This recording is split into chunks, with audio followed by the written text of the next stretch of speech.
one. And let me say something else that's obvious, and I don't know if enough attention is being paid to this, but we all know that for the last 4 years, the Biden administration has been completely derelict in its duty. The congressional Republicans, we here in the House and the Senate, have repeatedly asked the DHS under the Biden administration about the correlation, the obvious concern about terrorism and the wide open border. The idea that dangerous people were coming here in droves and setting up potentially terrorist cells around the country. We have been ringing the alarms. We impeached DHS Secretary Mayorkas in the House over that very issue and others related to it. So this is a big concern. They told us, Lawrence, for 4 years that the #1 threat was so-called racially motivated extremism. It was nonsense. This is the thing that we were all concerned about. This is why we raised the alarms. This is why we passed H.R. 2, the strongest border security act ever passed by Congress. And Chuck Schumer and the Democrats in the Senate would not put that through and make it into law. The Biden administration has a lot to account for here, and we see now in glaring view of everybody that this dereliction of duty has real consequences. It's a concern, and it will be an ongoing concern for some time. Well, Republicans wasted no time at all blaming the border for the attack on New Year's Day in North New Orleans. We, of course, know almost immediately we knew that it was not an attack from the border. Fox News, of course, wasted no time whatsoever saying that the truck had been seen crossing the Texas border from Mexico just 2 days before. They had to retract that because it was completely untrue. The truck itself had actually been rented through Turo app in Houston. That lie was repeated 22 times on the network. Donald Trump even tweeted out, of course, with truth out, saying that the border was essentially to blame for this attack, when the truth was it was a U.S. Army veteran who driven from Houston with murder on his mind. They repeated this over and over on Fox till, frankly, Jessica Tarlov, as always, had to be the one to call them out, the truth. Here she is telling the truth on Fox News, as she is prone to do. There are two stories being told about this perpetrator. One that, people who took a moment to actually think about it and to get more information are telling, which is that this was a homegrown American terrorist. This is an American who was raised in Texas, who served in the United States military. And then there is another narrative that is being boosted by people who want to make a case about open borders, that this is someone who, flew through Eagle Pass, drove to New Orleans and tried to kill a bunch of people. That's obviously not what happened here. But Secretary Mayorkas was on in the last hour with Sandra talking about this real threat of homegrown terrorism. And I understand that we need to obviously be careful about our border and that there are people who may have crossed over with ISIS sympathies. But at this moment, our focus is going to be this guy, the signs that were there. Yeah, clip there. The truth is, it was a lone wolf who did this. It was one guy by himself. We'll talk a lot about that here in the show. We're also going to talk about what happened in Las Vegas just after that. In Las Vegas, we had a Tesla blow up at the Trump Hotel. And so there's a lot of questions about these. And there was a lot of questions early on, but we knew quickly they were probably not tied together. But don't worry, Tom Homan, who's going to be the special advisor for border, whatever he is, the thug that he's pretending to be already, wasted no time. I mean, I wanted to watch this clip because here's Homan, classic Tom Homan, explaining why he thinks these two cases are clearly connected. Just to circle back there, you said earlier, and you just referenced again a terrorist connection there in Las Vegas. The police chief said they haven't identified that, but to your point, you said you believed as this investigation carries out in Las Vegas that I believe you just said you believe they will find a connection. Do you have any other information, or have you been privy to any other information other than what we just directly heard from the police there in Las Vegas? No, I don't. This is a gut feeling. I've done this for 3.5 decades. I just think there's too many similarities, too much coincidence. I think something down the road they're going to show there's some sort of connection, whether it's they got whether it's some same network or where they got the tools to pull these terrorist attacks off. I just feel like there's going to be something down the road, and I could be wrong. It's just a gut feeling I have. Got it. He was wrong, completely wrong, and his gut is wrong, and we shouldn't trust his gut. And believe it or not, in about 18 days, that guy and his stupid gut are going to be in charge of a lot of our border policy and the things that are going to happen at the border. It's a crazy way to start the new year off and the week, and it's been hard to keep up with the news. I'm not going to lie to you. I've struggled myself at times to keep up with all the news that's been going on. And of course, I've been home. For those of you who follow the show, I've been home recovering from back surgery for about 12 days. I'm supposed to still be recovering, but I wanted to talk to you guys, do a show this week for the channel, for the Midas Touch Network, and talk about these things. The thing is, the reason I want to talk about these is both of the men involved in these explosions this week on New Year's Day are both associated with the United States Army. One was a veteran of the United States Army, 10 years, and the other was still serving Master Sergeant, Special Operations, Special Forces Green Beret, serving the Army still, who blew himself up apparently in the Tesla. So I thought, no better somebody to talk about it than me here on the network. I'm a veteran, of course, of the United States Army. You guys know that. I spent 22 years in the Army. I thought I would kind of talk you through these two men, the incidents we know, try to use the facts as we know them. I've been reading voraciously about what it goes and give you just a little perspective for those who don't understand the military jargon or the lingo or what may have happened, because we did find out some startling new things just in the last hour and a half, 2 hours, as I record this Friday afternoon, about the incident in Las Vegas. So without wasting any more of your time, those of you who are new, I am Fred Wellman, the host of On Democracy with F. Bielman, right here on the On Democracy channel and our friends at Midas Touch. Let's get on with the show. All right. Now, keep in mind, you got to keep something in mind. I am a solo act. I'm working from home today. And if you guys know me, I am not the most tech savvy guy. So let's have some fun. And if it's screwed up, that's okay. Let's go.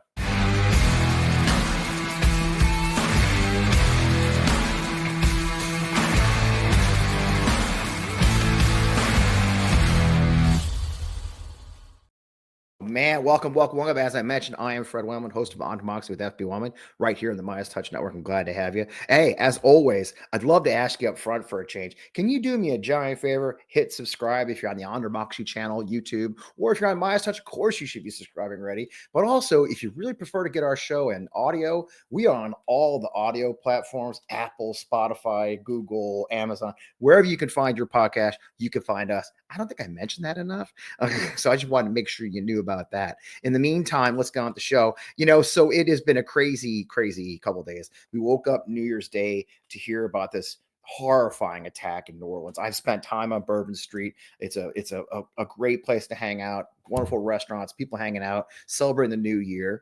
At 3:15 a.m., a Ford truck turned and hauled down the street 3 full blocks at very high, a mind-bogglingly high speed. It was an electric truck. It accelerated quickly. He kept going down the street until he crashed into a crane that was in the middle of the street. He went right by a police car to go down the street, mowed down 14 people. Innocent lives were lost. When the driver got stopped at the crane, he jumped out, got into a firefight with 3 police officers who were immediately on the scene. He was shot and killed. 2 police officers were injured. Some 30 possibly people are in the hospitals with injuries. Just a horrifying terrorist attack, and that's what it was. Shamsuddin Jabbar is a 42-year-old man. He was born and raised in Beaumont, Texas, in East Texas, if you know it. He lived in Houston for most of his adult life, except when he was in the Army. He did stints in the Army for 10 years. He was stationed in Alaska and North Carolina. He also had 1 tour in Afghanistan, apparently, where he was in the Army. He was what's a human resources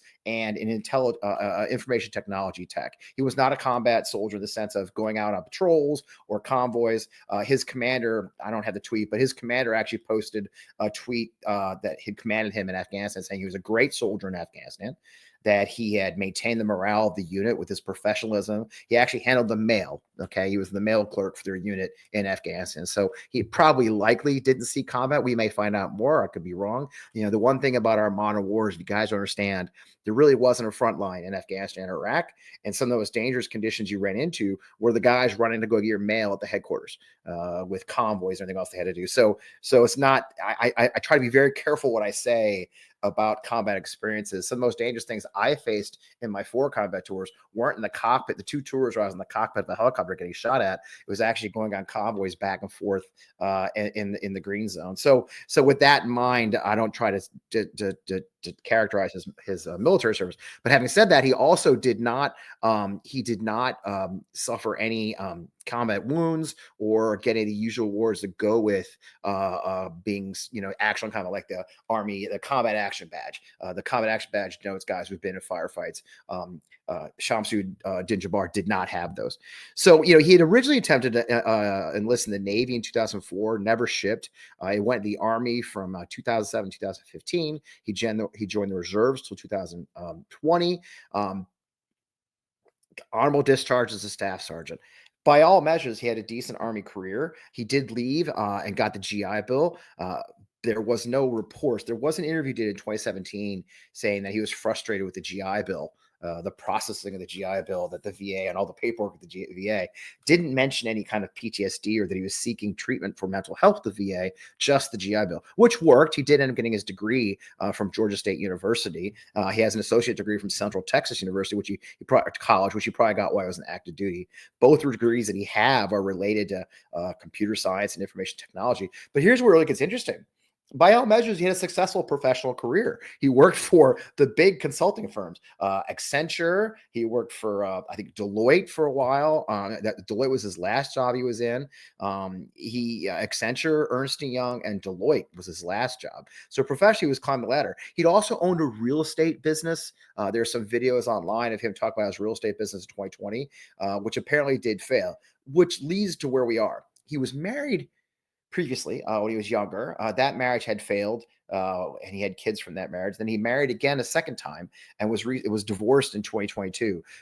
That divorce has adult kids. That divorce was very ugly. Apparently, it looks like he was sued by his first wife for child support, but in the second one, when they filed marriage, he actually filed some stuff with the court talking about his money problems. He said he could not make payments. He's over $27,000 behind on the payments for his house that they shared. He said he had $16,000 in credit card debt, and that his 3 businesses that he had started had failed.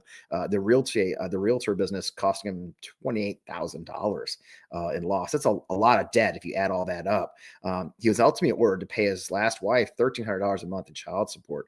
So he had a rough time, but by every level, he was on the up. He was doing well. But it appears in the last couple of years, he started struggling. While Shamoud Din-Jabbar was raised as a Catholic, he did convert to Islam when he was young, according to his brother and father. Although he had never been an overly devout Muslim, in the last year to 2 years, they said he did become much more active in his Muslim faith and had been posting a lot of Facebook posts about his Muslim faith. But frankly, living in a trailer outside Houston near a mosque. And they said in the last year, the new husband, his ex-wife, said he started acting kind of crazy. And that's where it gets really dark, right? So at some point he decided that he was going to conduct an attack. He did a series of videos apparently for Facebook on his way to New Orleans, where he flat out said that through all this stuff he was going through, he really wanted to harm his family and kids, his own family and friends, but decided to actually do this large attack in the public so that people wouldn't be fooled by it. That this large attack for him was a way of showing the world that it was a righteous attack. He had become engrossed. There are reports now coming out. He was very engrossed in the Gaza situation. It's hard to say. Now, what really is makes it weird and what threw a lot of people off very quickly was that in those videos, he did pledge support to the Islamic State. And he had actually at some point taken this rental truck and strapped a flag similar to the ISIS flag to the back of that truck. So when he drove down Bourbon Street, though, the black flag of the Islamic State was flying on his truck, which is a shocking thing to see in America. And if you understand the way the Islamic State works, you may never, a lot of these guys who do these acts may never have met a single person from the Islamic State. They just decide the Islamic State encourages people just do acts on their own, not necessarily with coordination. So Shamoud Din-Jabbar decided to make this attack on a day of revelry in New Orleans to get a lot of attention, I believe. There was some concern initially that there was bombs, that there was multiple people involved. But as it turned out, when they reviewed the video, they found out the person placed the bombs was actually Jabbar himself in a different clothes, and he placed those earlier. So right now, it's a very tense situation, as people find out. Circling back to the beginning of the show, though, it has nothing to do with the border. He's an American. He was born and raised. He's a Texan by every way. He's a true Texan. The truck was from Texas. The stuff he made, apparently he rented an Airbnb, and the Airbnb is where he made his bombs he was going to use. Thankfully, they failed. They don't teach HR guys in the Army how to make bombs, as it turns out. So, and again, while a lot of people were kind of trying to say it must have been his military service, it must have been PTSD, I had a lot of folks on both sides of the aisle coming at me saying, "Oh, Fred, our poor veterans can't get the health care they need. They don't get this is what happens when we do this." I understand the reaction saying that. I understand the reaction and the belief that veterans aren't well taken care of. But if you've watched me for more than a day, you'll show that I don't actually believe that to a great extent. While we still have struggles, the healthcare and the mental health care of veterans has improved. Now, having said that, we have an outrageously large number of our fellow veterans committing suicide and active military committing suicide. So I'm not making excuses saying that we're out of the woods, but there are resources available. But needless to say, there are no reports that Shamsuddin Jabbar ever actually sought those services out or even needed them.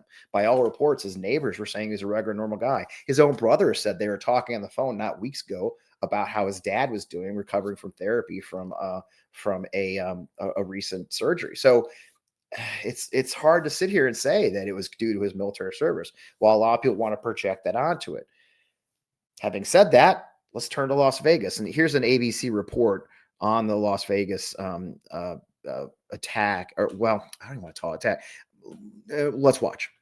This morning, new details on the investigation into this explosion outside Trump International Hotel in Las Vegas. Local officials say 37-year-old Matthew Livelsberger is the man they found inside the burned-out vehicle. Police revealing that the suspect, who was a highly decorated Green Beret, died by suicide just before the explosion. The individual had sustained a gunshot wound to the head prior to the detonation of the vehicle. One of the handguns was found at his feet inside of the vehicle. Master Sergeant Livelsberger, who was on approved leave from his base in Germany, rented the Cybertruck via the car rental app Toro on December 28th in Denver. Investigators tracing his movements from Colorado to Arizona through Tesla charging stations. Livelsberger pulling into the hotel valet at 7:35 a.m. Wednesday before pulling out, returning an hour later. Just 17 seconds after pulling in, the explosion that injured 7 bystanders. Investigators are still looking for a motive, but do not think this incident is directly linked to the terror attack in New Orleans. No information that we're aware of right now that connects this individual to any terrorist organization around the world. Well, authorities say Tesla chief Elon Musk is sending a Tesla team here to Las Vegas in the hopes of trying to salvage some video from the Cybertruck. As you might know, those vehicles have multiple cameras with recording capabilities that might prove useful to this investigation, George. Yeah, Livelsberger, again, Matthew Livelsberger, he's a master sergeant in the United States Army. He's currently serving in Germany. He was actually home on leave visiting his family, his wife and child in Colorado, in Denver, from his unit.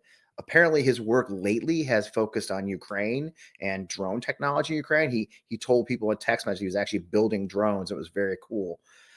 It was a lot of confusion, and there's a lot of oh my gosh, there's a lot of conspiracies. There's a lot of guys in the, especially in the military, who are saying, my God, he was a good guy. There was no indications he was suicidal. That there's a lot of conspiracy saying that I saw a thread saying he was a patsy, that this could be an international conspiracy where they were using him. The timelines don't add up. Understanding things about the special operations community. Now, Livelsberger's had a long career in the military, 18 years, sort of a stop and start. He was active duty, I think, for 5 years, went National Guard for a short time, then went Reserve for a short time, went back on the active duty. But by all accounts, he was well respected in the Special Operations Committee, in the Special Forces Committee. He was an 18 X-ray, which is a Special Forces operator, with a Green Beret with his tab and everything. He was, jump qualified. He had back surgery several years ago because, well, you jump out of airplanes for a living, your back goes bad. Go figure. Even if you fly the aircraft, your back goes bad. Hence this guy. So in his military records are clean. He has at least 2 awards for valor in combat, multiple tours in Afghanistan. So a lot of confusion has been reigning since this day. Here's where it gets really weird. That bomb was made up, or the bomb, if it was a bomb, was a combination of fireworks, gas tanks, and camping fuel containers that were detonated inside by the driver himself.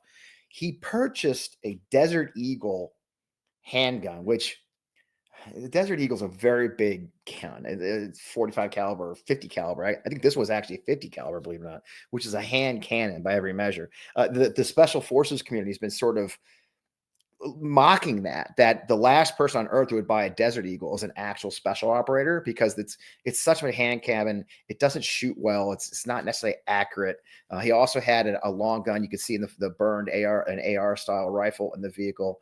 So that's led to speculation. Why would a real special operator buy a Desert Eagle? On top of that, why would a person trained in making homemade explosives? Part of Green Beret training is homemade explosives. Literally, they're trained to drop into anywhere in the world and whatever they've got at hand to use. So they're trained on how to make obstacles, how to make, how to fix vehicles. They're trained on how to make their own explosive devices in case they don't have any explosive devices.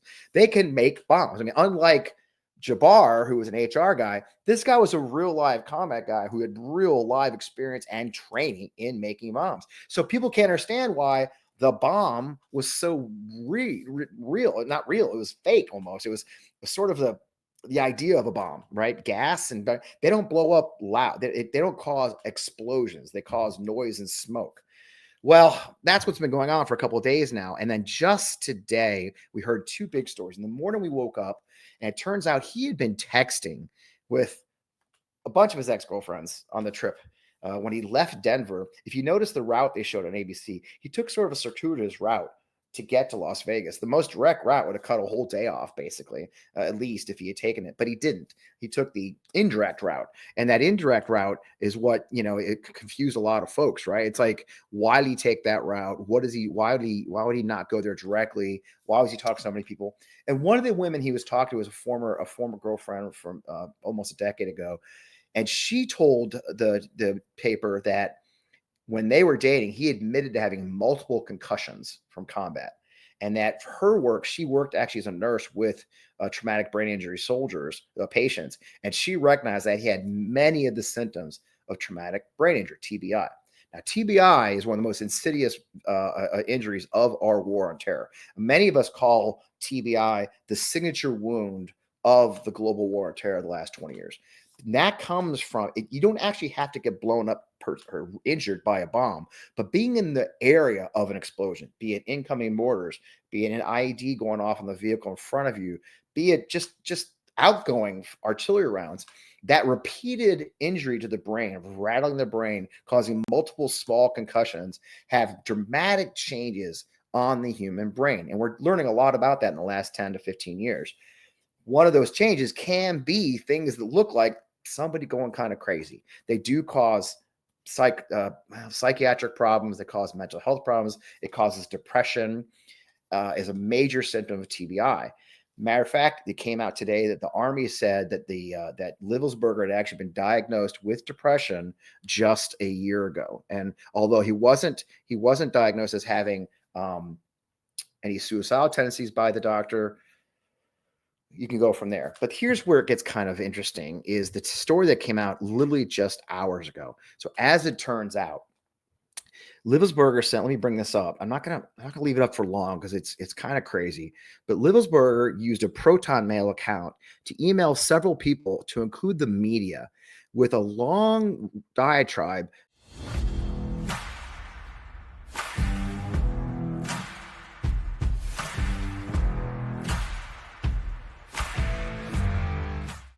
I want to assume, there's a lot of people, if you look at the internet, a lot of people believe it's true, that there are these gravitic propulsion drive drones being used over our country, and that he was involved in them. The belief, though, that he was being followed, I'll tell a personal story. Years ago, I had a dear friend who was a soldier first and then a reporter, and he had suffered traumatic brain injury and he had suffered PTSD. I won't name him. He's a really good guy, and he's gotten a lot of wonderful treatment. He's living very healthy now. But one of the things that happened when we were living in Washington, D.C., he called me one day, and he said, "You've got to come get me. I need to get picked up. I'm being followed by the CIA." And I drove up to U Street area of Washington, D.C., and he directed me to slow down near the park and then unlock the doors. And I'm not, this is broad daylight in Washington, D.C. I slowed down next to the park. My friend ran up, jumped in the back seat, and hid in the back seat. And then we drove out of town. He believed he was being followed by the CIA because of things he knew about a reporter that was killed in combat. We weren't being followed by the CIA. He was just lost in the traumatic brain injury and the PTSD. And when I read this email from Livelsberger, all I could think of was, man, that really reads similar to what happened to my friend. And so I was really troubled by that. And I know a lot of people are going to interpret this. We have a lot to learn about Livelsberger's his last days, what led up to his decision. But by all measures, it appears he drove around, he pulled back into the Trump Hotel portico and shot himself with that Desert Eagle. He only needed one shot. For those that say, it doesn't shoot well the second time. Well, he wasn't looking for a second time. He had a very big gun and he used it one time. And then 17 seconds later, the vehicle exploded in a way that was just sort of spectacular. I remember seeing the explosion the first time. I was like, that is not a bomb. That's a bunch of fireworks going off and a lot of smoke. His goal was a spectacular departure, which may be why he was driving a Cybertruck and maybe why he did it at the Trump Hotel. The twist of all this, you guys, he's a Republican. He's registered as independent, but his family members have said that he was a very passionate fan of Donald Trump. Matter of fact, his ex-wife said that they had problems because she was a Bernie Sanders, Hillary Clinton supporter. He was a Donald Trump supporter. So he wasn't trying to kill Trump or hurt the Trumps. It sounds in many ways that he was aware that this bomb he had created was not going to hurt anybody but himself, that only he and the vehicle will be damaged, and that he took his own life before that. That kind of adds up. But again, I'm not going to try and draw conclusions here for you guys. I just want to give you the facts. The facts are, we just found out today, Friday, that he had some real challenges, and those challenges may have manifested in his decision to commit suicide and take his own life after a failed marriage and the challenges he's had.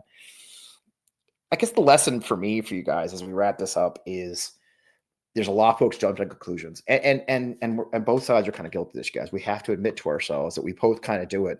My timelines on Blue Sky and on Twitter were full of folks on the progressive side saying, well, we create military, they're killers.